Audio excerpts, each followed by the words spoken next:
Came a voice from the sky on a magical night. He was the voice that could shake a stadium and the soul behind Australia's most electrifying rock anthems. But behind the wall of amplifiers and the roar of thousands, Billy Thorpe carried a secret burden, one that never left him, even at the height of fame: the haunting belief that he was never good enough. What happens when a national icon, celebrated by millions, is quietly drowning in self-doubt? When applause feels empty and success only magnifies the fear of failure?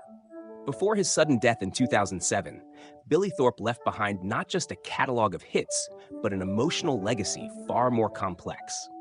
Friends whispered about his tireless pursuit of perfection, family members revealed his internal conflicts, and those closest to him knew. Behind the bravado was a man tormented by the question, will I ever be enough?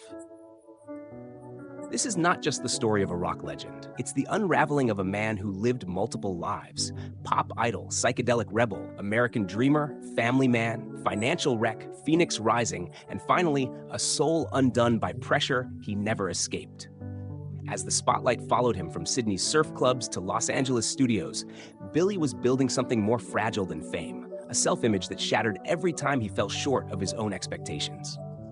In this video, we uncover the real Billy Thorpe, not just the performer, but the man behind the myths. His triumphs were loud, but his deepest battles were silent. Until now. In the golden heat of the 1960s, as Australia's cultural identity was beginning to stretch beyond cricket fields and surf beaches, a teenage boy with a guitar walked into the chaos and changed everything. Billy Thorpe was not just another pop hopeful. With his wild curls, blinding charisma, and voice that could cut through the din of any pub crowd, he burst onto the scene like a thunderclap. By the age of 17, he was already a star. His band, Billy Thorpe and the Aztecs, dominated the charts with sugary pop hits like Poison Ivy and Mashed Potato, turning him into a teen idol practically overnight. He had the girls, the TV spots, the media frenzy. But behind the curtain, something was brewing: restlessness, dissatisfaction, a quiet, growing hunger to break out of the bubblegum mold and prove himself as a real artist, not just a commercial puppet. By the early 1970s, the boy who once mimed lyrics on pop shows had transformed into the raw, muscular frontman of Australia's loudest, heaviest blues rock outfit.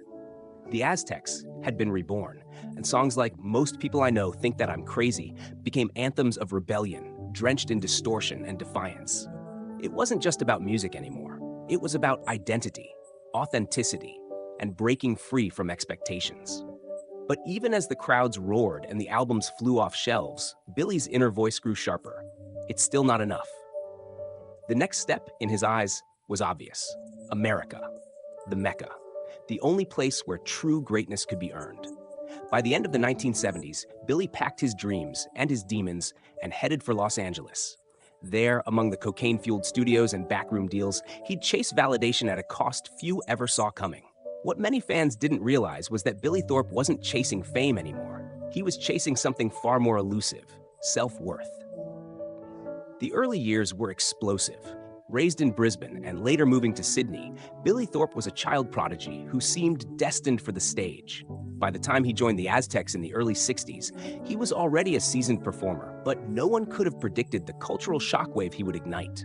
With a style that fused Elvis swagger and Beatlemania energy, Billy Thorpe became Australia's first true rock phenomenon. The initial success came fast and furious. Television appearances on Bandstand, screaming fans at every venue, a #1 single before his 18th birthday. But Billy, despite the fame, felt trapped in a musical box. He didn't want to be the sweet-faced pop idol. He wanted to scream, to sweat, to mean something. Then came the transformation.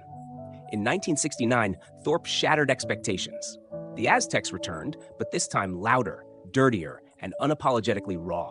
Influenced by the underground blues rock movement and the power trios storming Europe and the US, Billy found his true voice: gritty, guttural, alive.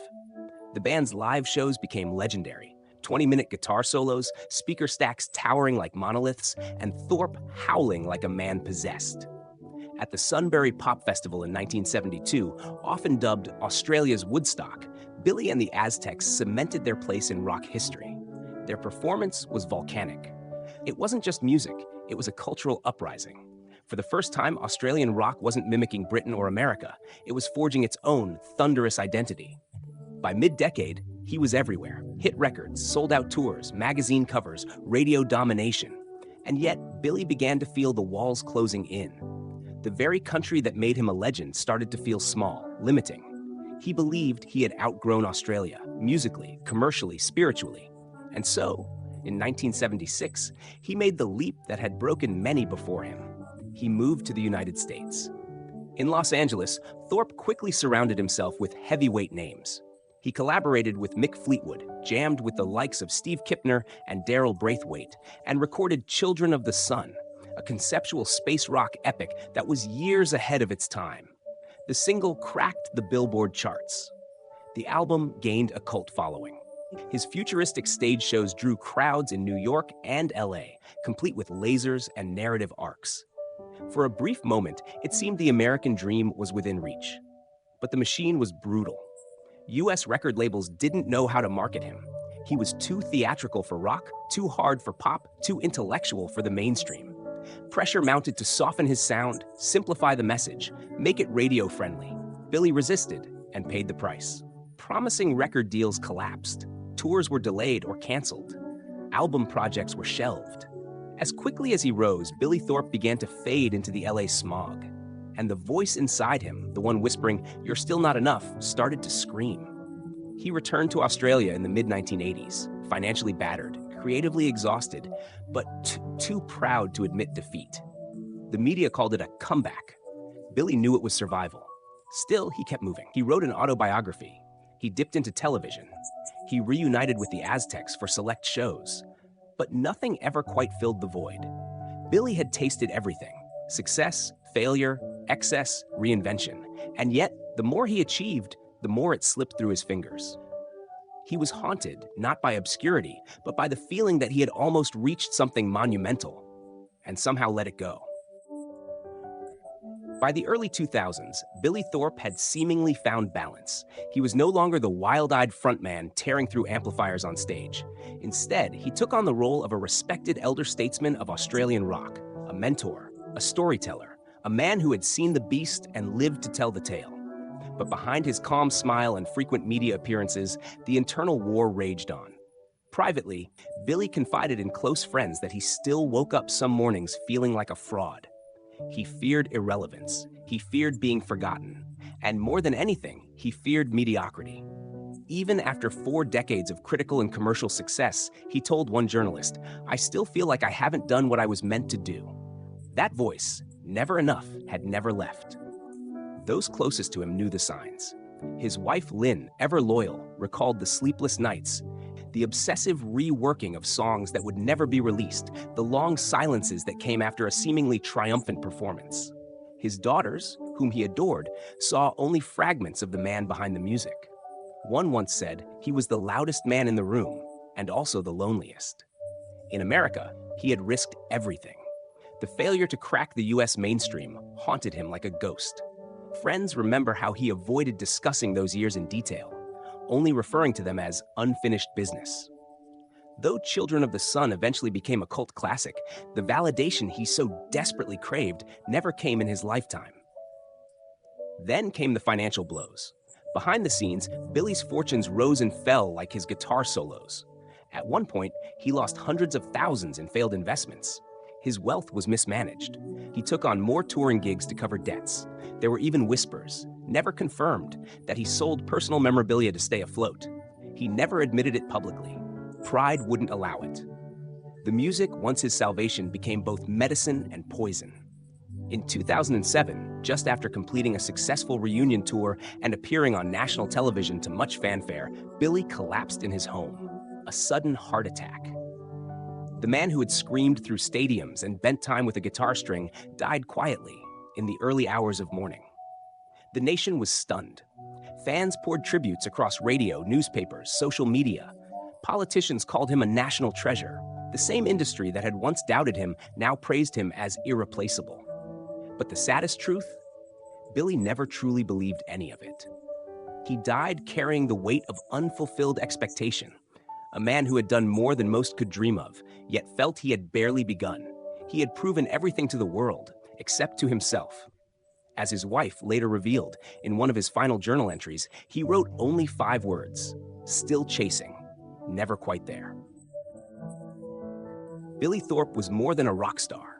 He was a mirror to a generation of Australians learning to raise their voices, demand more, and be unapologetically loud in their art. He didn't just perform music. He fought for it, reshaping the sound of a nation that was still trying to define itself beyond British and American influences.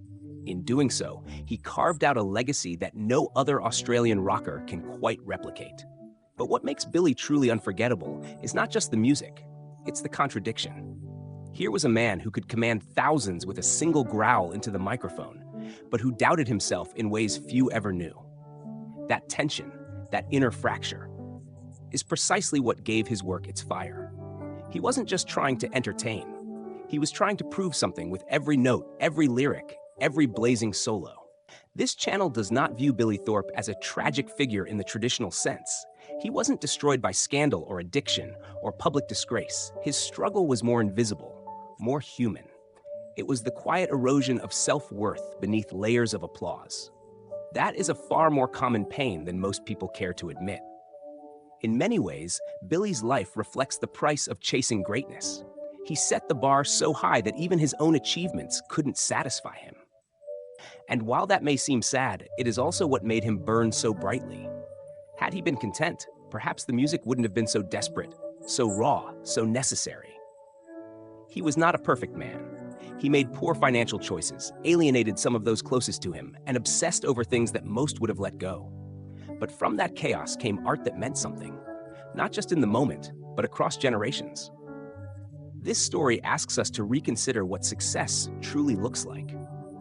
Is it gold records, sold-out shows, a lasting legacy, or is it inner peace, something Billy never quite found? Now we ask you, the viewers, do you remember Billy Thorpe as the king of Aussie rock, or do you see the restless soul behind the curtain? Do you admire him more for what he achieved, or for the battles he fought in silence? This isn't just a music story, it's a mirror. And perhaps, in Billy's echo, we hear a little of our own. There's something haunting about brilliance wrapped in doubt. Billy Thorpe could have been comfortable. He could have coasted on early success, played the same hits forever, and lived a quieter life. But that was never who he was. He was a man who ran toward the fire, again and again, even when it burned him.